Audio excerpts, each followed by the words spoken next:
Hello and welcome to the Daily Forex Report for April 18th. We are looking at the US-Japanese yen pair. This pair is moving to the downside, moved lower today. We are looking for this pair to potentially go as high and hit resistance on a reversal up to 83.50, possibly moving down and hitting support around 81.81. Now the EURUSD pair, this pair moved to the downside, gapped down and did not retrace the gap, dropped about 160 pips. We are looking for this pair to start moving sideways overall. Look for it to potentially go as high as 144.93, possibly as low as 140.30. Look for some resistance around the 142.75 mark and look for some support around 141.50. Okay, now looking at the pound US dollar pair, this pair moved to the downside, did pull back prior to the close, still moving sideways, basically pulled down, moved down into previous resistance, which was now support, and then pulled back. We are looking for it to potentially go as high as 163.99, possibly as low as 160.97. Look for some resistance around 163.25, and look for some support around 161.50.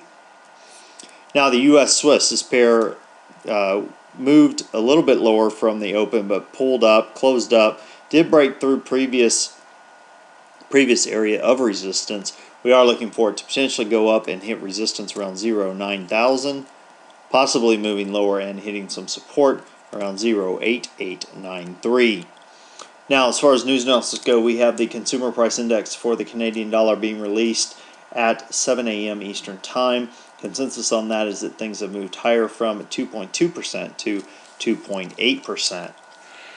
Now, as far as what I'm looking at, take a look at the Australian US dollar pair. This pair, if it has created basically a trend line that you can draw here, and we've pretty much tagged it, or came close to tagging it. I am looking for a break of it.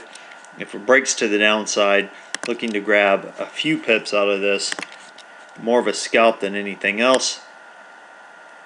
Looking to grab about 22 pips to the downside. Let me mark this up.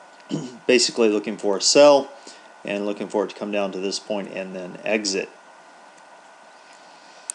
Now, if you haven't read my report on the theory of binary inversion, I would recommend that you do so. And all you have to do for that is to go to www.binary,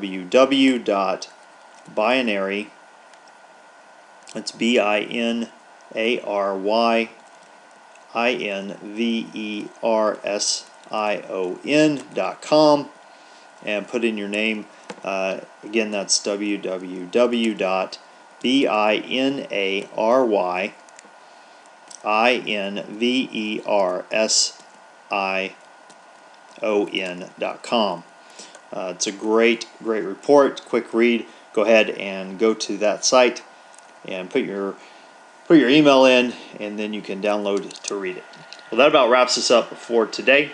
Until next time, this is Jason Fielder. Good trading.